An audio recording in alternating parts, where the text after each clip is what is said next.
ናስትልን እንዴት አደራችሁ? እንዴት ዋላችሁ? ባላችሁበት ቦታ ዛሬ የምናየው 12ኛ ክፍል ላይ ከሲኩዌንስ አርትሜቲክ ኤንድ ጂኦሜትሪክ ሲኩዌንስ የሚለውን ነው። በመጀመሪያ ደረጃ አርትሜቲክ ሲኩዌንስ የሚለውን እናያለን። አርትሜቲክ ሲኩዌንስ የሚለውን ዲፋይን ሲያደርግ ኤን ኢዝ ኢኳል ቱ ኤ1 ፕላስ ኤን ማይነስ 1 ዲ ኤ1 የመጀመሪያ ስታርቲንግ ፖይንት ነው። ዲ ኢዝ ዘ ዲፍረንስ ቢትዊን ኢች ኮንሴኪዩቲቭ ናምበርስ ነው። እስቲ አንድ ሲኩዌንስ እንውሰድ። ኤስ ኤን ፕላስ 1 where n is a natural number። የኦርደርድ ፔር ሲኩዌንስ ነው። ይህንን ሲኩዌንስ እስቲ ለማየት እንሞክር።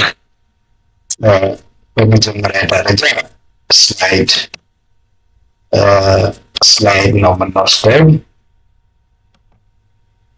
ስላይዱ ኤ ፍሮም 1 to 20 with increment 1 አድርገን እንወስዳለን። ከዚያ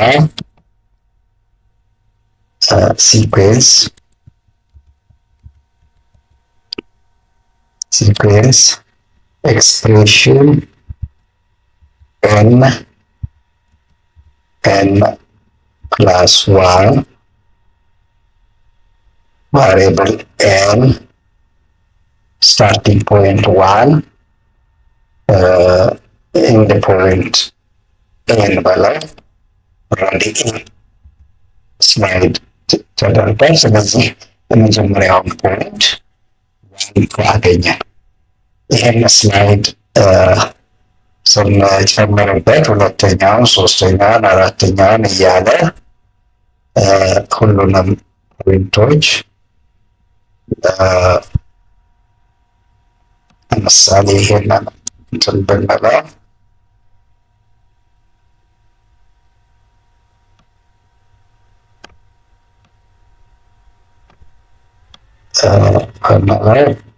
ይህን ብንጨምር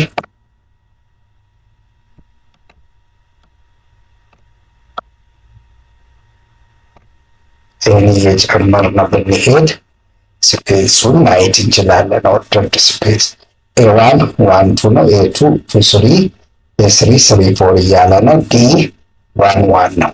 የተኮመን ዲፈረንስ በእያንዳንዱ ያለ 1 1 ነው።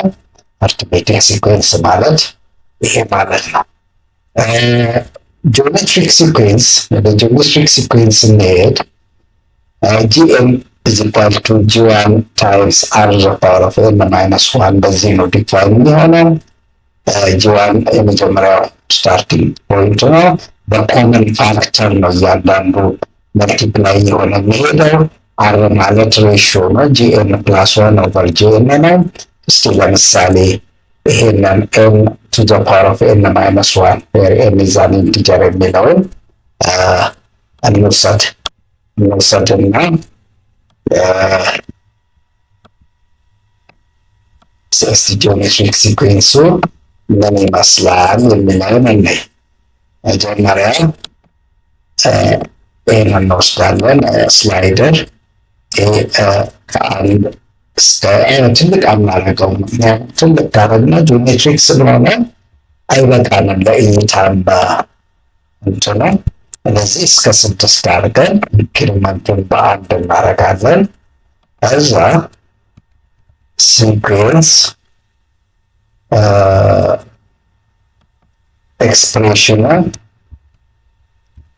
ኤን ኢንቱ 2 ካፕ ፓወር ማለት ነው ኤን ማይነስ 1 ስልና ቫሪያብሉ ኤን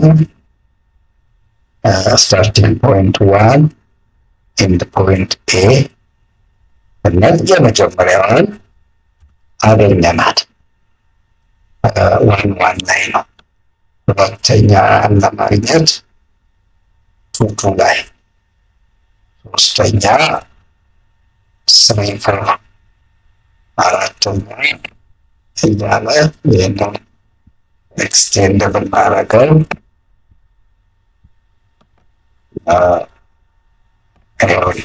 ስለዚህ ይህ አርትሜቲክ ሲኩዌንስ አይደለም። ምክንያቱም በዚህ በመጀመሪያውና በሁለተኛው ያለው ዲፈረንስ አነስተኛ ነው።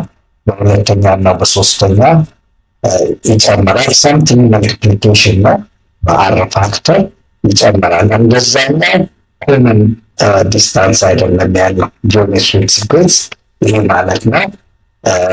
ለዛሬው በዚህ እናበቃለን። አመሰግናለሁ።